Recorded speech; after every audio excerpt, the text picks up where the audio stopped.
16 साल की भांजी 32 वर्ष के मामा के साथ शादी का सपना देख रही थी।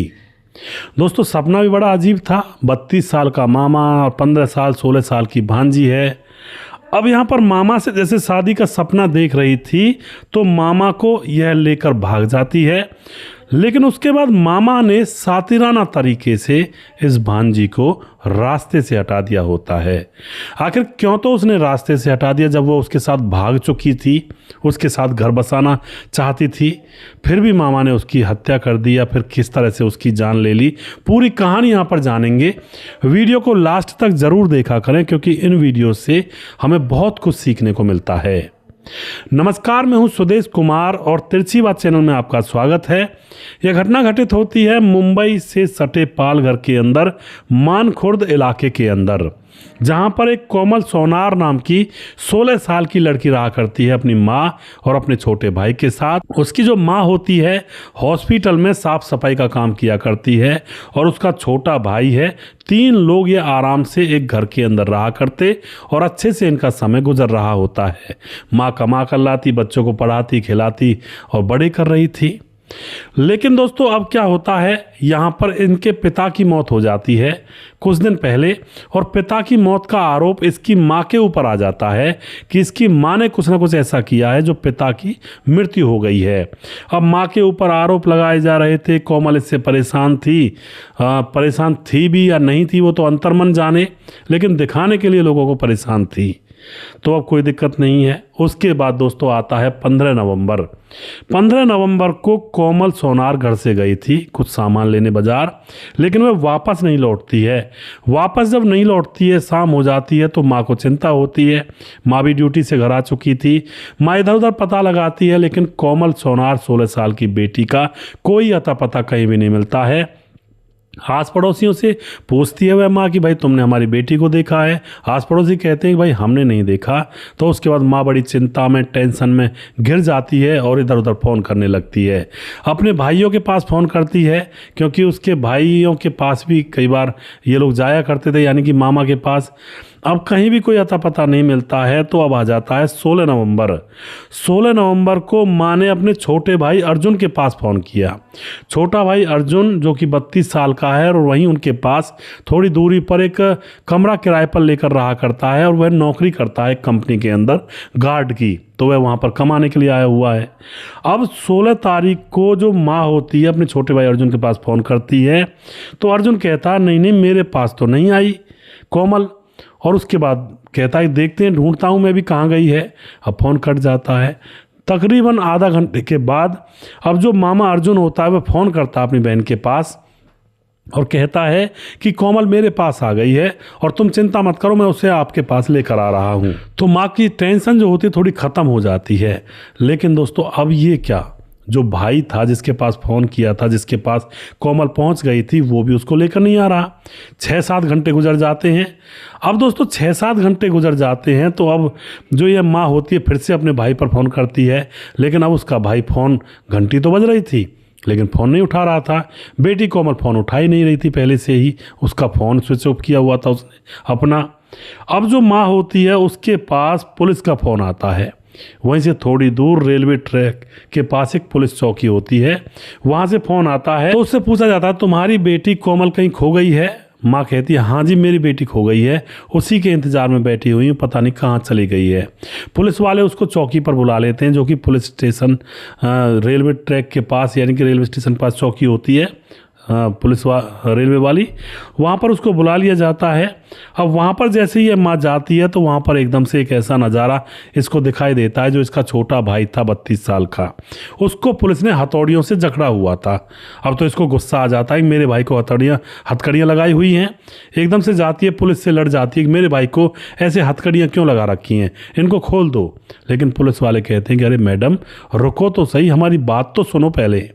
मैडम को बिठाया जाता है, पानी पीने को दिया जाता है। अब पुलिस वाले बताते हैं कि तुम्हारी बेटी का नाम कोमल है? कहती है हाँ मेरी बेटी का नाम कोमल है। तो पुलिस वाले बताते हैं कि इसने अपनी भांजी कोमल को चलती ट्रेन में से धक्का दे दिया और उसकी हो गई है मौत, इसलिए हमने तुम्हारे भाई को हथकड़ियाँ लगाई हुई हैं। अब तो यह बात सुन करके जो माँ होती है अब उसका 7वें आसमान पर पारा चढ़ जाता है और कहने लगती है तुमने क्यों धक्का दे दिया उसको, मेरी बेटी को। लेकिन दोस्तों अब यहाँ पर जब पुलिस पूछताछ करती है उस लड़के से, अर्जुन से, तो यहाँ पर अर्जुन अपनी बहन के सामने और पुलिस के सामने एक ऐसी कहानी बताता है जिसको सुनने के बाद माँ का तो कलेजा ही बैठ जाता है और पुलिस वाले भी मुंह पर हाथ रख लेते हैं शर्मिंदगी की वजह से।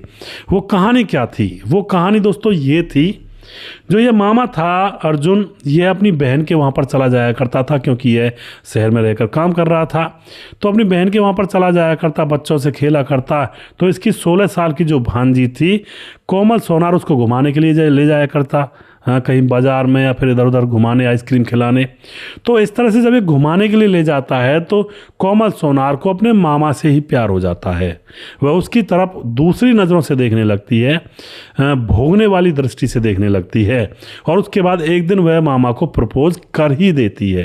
कहती है मामा आई लव यू, मैं तुमसे प्यार करती हूँ, तुम्हारे बगैर रह नहीं सकती। अब ये मामा ने ये बेवकूफ़ी कर दी यहाँ पर कि उसको धमकाया नहीं, अपनी बहन से कह देता कि यह ऐसी हरकतें करती है तो बात यहीं पर दब जाती। मामा ने सोचा कि चलो फ़ायदा उठा ही लेते हैं, किसी को क्या पता लगेगा, क्योंकि उसकी भांजी बहुत ज़्यादा खूबसूरत थी, सुंदर थी। तो मामा ने फ़ायदा उठा लिया दोस्तों। यहाँ पर फ़ायदा क्या उठा लिया, उसको ओयो में ले गया, उसका आई लव यू प्रपोजल जो था वो एक्सेप्ट कर लिया और वहाँ पर उस दिन ओयो के कमरे के अंदर वो सब होता है जो उनके बीच में हरगिज नहीं होना चाहिए था। इंसानियत और रिश्तों को शर्मसार किया जाता है, संबंध बनते हैं। और अब तो दोस्तों यह सिलसिला बार बार होने लगा था। जब भी मामा को फुर्सत मिलती भांजी को बुला लिया करता, चलो घूमने के लिए जा रहे हैं, माँ कुछ कहने की नहीं है क्योंकि भाई भांजी और मामे का रिश्ता है, कहीं और थोड़े घूम रही है। लेकिन वो तो गर्लफ्रेंड और बॉयफ्रेंड बन चुके थे। अब काफ़ी दिन इनके रिश्ते को गुजर जाते हैं। अब जो भांजी होती है, अब उसके मन में कुछ और विचार उठने लगते हैं। अब वह एक दिन अपने मामा से कहती है कि ऐसा करते हैं, मुझसे शादी कर लो। मामा यह बात सुन करके घबरा जाता है कि कहता है अरे पागल हो गई है तू, तुझसे शादी करूंगी मैं, क्योंकि तू मेरी बहन की लड़की है, हम शादी नहीं कर सकते ऐसे, शादी कर भी लेंगे तो समाज हमें जीने नहीं देगा। अब लेकिन दोस्तों लड़की के मन में यह बात बैठ ही नहीं रही थी, बार बार उसके ऊपर प्रेशर कर रही थी कि मैं तो तुमसे शादी करूंगी, शादी करूंगी, शादी करूंगी। लेकिन दोस्तों मामा शादी कर नहीं सकता था और मज़े तो उसने ले लिए थे, आनंद से ज़िंदगी जी थी उस लड़की के साथ, कुछ समय आनंद के पल जिए थे। लेकिन जब बात शादी की आती है तो वो उसके भी पाँव हिलाने लगते हैं, मना करता है कई बार, नहीं ऐसा नहीं हो सकता। अब वह उससे मिलना बंद कर देता है जो मामा होता है, क्योंकि उसको पता लग गया है तो गले पड़ गई। अकल तो इसके अंदर है नहीं, 16 साल की है कुल, ये शादी करने की कह रही है, कल को मेरी बहन को पता लगेगा या फिर कोई और बात हो गई तो अब गड़बड़ हो जाएगी। मज़े लेने के टाइम तो मज़े ले लिए उसने, दूर हो जाता है। इधर जो कोमल होती है उसको बड़ा अजीब लगता है कि ये मामा अब मेरे पास आता क्यों नहीं है, मुझे बुलाता क्यों नहीं है। उसके पास ये फ़ोन करती है तो फ़ोन को भी काट देता है। तो दोस्तों अब कोमल एक डिसीजन लेती है। 15 नवंबर को वह बाजार निकलती है कुछ काम के सिलसिले में। थोड़ी दूर पर उसके मामा का कमरा भी था। अब तो उस मामा के कमरे में चली जाती है कि मैं देखती हूँ कैसे फ़ोन नहीं उठाते हैं। वहाँ जाकर मामा मिल भी जाता है और उससे फिर लड़ने लगती है, तुम फ़ोन क्यों नहीं उठाते हो मेरा, मुझे घुमाने क्यों नहीं ले जाते हो, और मैंने तुमसे शादी के लिए कहा था, तुमने शादी से मना कर दिया, अब मुझसे अभी शादी करो, अभी अभी यहीं पर। अब तो यह बात सुनकर मामा का दिमाग ख़राब हो जाता है, अभी शादी करूं, ऐसे शादियां नहीं होती हैं और मैं तुमसे शादी कर नहीं सकता हूं, तुम अपने घर रहो, मैं अपने घर हूं। लेकिन जिस बला से वह पीछा छुड़ाना चाह रहा था वो बला लगाई भी तो उसी ने खुद ने थी, वरना तो यह बात वो पहले ही कह देता, मज़े लेने से पहले ही कह देता कि तेरा मेरा रिश्ता मामा भांजी का है और मैं तेरी माँ से कह दूंगा अगर एक भी कदम आगे बढ़ाया, तो वहीं पर रुक जाती कहानी, कोई हत्या नहीं होती किसी की। अब तो यह भांजी जिद पर अट जाती है, उसके क्वार्टर में बैठी हुई है और नहीं अभी शादी करो, पंडित को बुलाओ। अब यह उसको खूब मनाता है, मना भी करता है नहीं होगी शादी नहीं होगी। लेकिन जब वो ज़्यादा जिद पर अड़ रही थी उसी समय इसकी बहन का फ़ोन आता है। पहले तो यह मना कर देता है कि मेरे पास नहीं आई, उसके बाद दोस्तों कुछ देर के बाद एक प्लानिंग तय करता है। वह कहता है अपनी बहन से फ़ोन करके कि मेरे ही पास आई है और मैं इसको लेकर आ रहा हूँ, बस थोड़ी देर में आ जाता हूँ। लेकिन दोस्तों वह अपनी भांजी से कहता है कि चलो शादी करते हैं और तुम्हें ले चलता हूँ अपने साथ। ट्रेन में बिठाता है, कहता है कि दूसरे शहर में जाके शादी करेंगे, यहाँ तो लोगों को पता चल जाएगा और फिर हम दूसरे शहर में ही रहेंगे। अब वह ट्रेन में उसको बिठाता है। ट्रेन के दरवाजे पर ये खड़े हुए थे दोनों, बातचीत चल रही थी, अंदर थोड़ी भीड़ थी तो अंदर ये बैठे नहीं थे। और फिर दोस्तों ये अपनी भांजी को बात करते करते चलती ट्रेन में से एकदम धक्का मार देता है।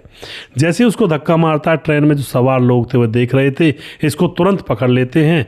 चेन खींची जाती है, पुलिस को इन्फॉर्म किया जाता है। पुलिस तुरंत मौके पर पहुंचती है तो लड़की मर चुकी थी। लोगों ने इसको पुलिस के हवाले कर दिया होता है। अब पुलिस इसको अपने साथ ले जाती है, लाश को पोस्टमार्टम के लिए भेज दिया जाता है और लड़की की मां को वहां पर बुलाया जाता है और फिर यह सारा राज पुलिस के सामने खुलता है। तो ऐसी ऐसी घटनाएं देखो समाज के अंदर होती हैं दोस्तों। सबसे पहले ही वो मामा मना कर देता है कि नहीं, हमारा तुम्हारा रिश्ता ऐसा नहीं है, तो बात वहीं पर हट जाती। लेकिन उस मामा ने सोचा कि क्यों ना इस मौके का फ़ायदा उठाया जाए, सुंदर बहुत है यह लड़की, तो चलो देखते हैं क्या होता है। ये बहुत बड़ी गलती थी।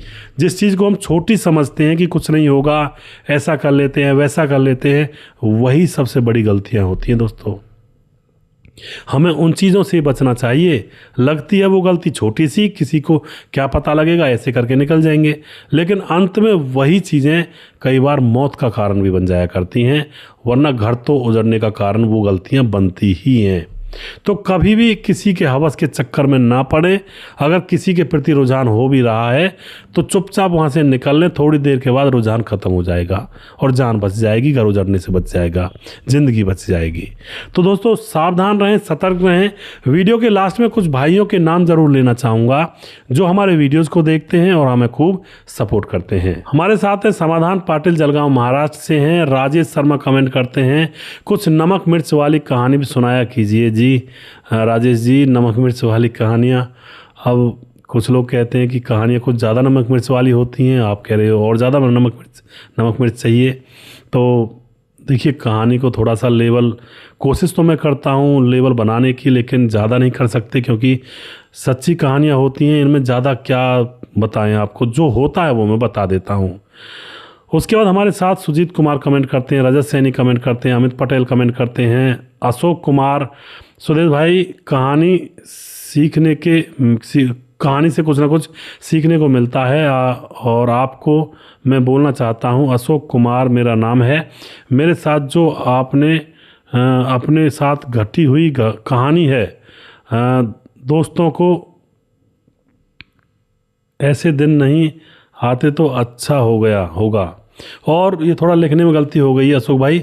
और अशोक भाई ने एक गुजारिश की थी कि मैं एक कहानी आपको आप बीती सुनाना चाहता हूँ, आपके मुंह से लोगों को सुनवाना चाहता हूँ। तो मैं अशोक भाई आपसे कह रहा हूँ आप मैसेंजर में लिखें और ज़रूर लिखें, मैं आपकी कहानी को ज़रूर लोगों के सामने सुनाऊंगा। और दोस्तों आपको याद होगा हॉरर स्टोरी का टाइम भी आ गया है, काफ़ी दिन गुजर गए हैं मेरे गोपाल पर, तो वहाँ पर बहुत सारी मेल आई पड़ी हैं। आज मैं उनमें से देखूंगा कौन सी कहानी अच्छी है और उसको मैं आपके सामने लेकर ज़रूर आऊँगा। और बहुत सारे लोगों की मेल हैं, बहुत सारी अच्छी अच्छी कहानियाँ हैं, तो जो मुझे अच्छी लगेगी उसको आप लोगों के सामने ज़रूर पेश करूँगा। और आप लोगों को भी जो भी कुछ महसूस हुआ, हॉरर स्टोरी या फिर कोई सच्ची घटना, तो आप भी बता सकते हैं अपने आस पड़ोस की घटना। संजीव कुमार कमेंट करते हैं, जीएस हसन कमेंट करते हैं, राम गोसाई कमेंट करते हैं, करण कुमार पी कमेंट करते हैं, प्रवीण बघेल से पूरी से, मुकेश कुमार यूपी तरासी से, सूरज डी अमर भाई कमेंट करते हैं फिजी से, और विंध्याचल राजभार कमेंट कर, ताजिल अमन हमारी बहन, वेरी नाइस कहानी भाई, हर कहानी आपकी बहुत अच्छी होती है, बहुत बहुत धन्यवाद ताजिल अहमद जी। और सुजीत कुमार दोबारा से। उसके बाद हमारे साथ मोनू जैन कमेंट करते हैं, राम मोहम्मद यासीन लाहौर पाकिस्तान से हैं, राजकिशोर चौरसिया महाबलेश्वर महाराष्ट्र से हैं, राधेश्याम शर्मा सिरसी जयपुर राजस्थान से हैं, और सुशील चौधरी अमर भाई लगातार कमेंट करते हैं। जिस भाई का नाम रह गया उस भाई का नाम अगले वीडियो में ज़रूर लूँगा। अगला वीडियो बहुत जल्दी फिर से लेकर आऊँगा, तब तक आप खुश रहें, सावधान रहें। जय हिंद, जय भारत।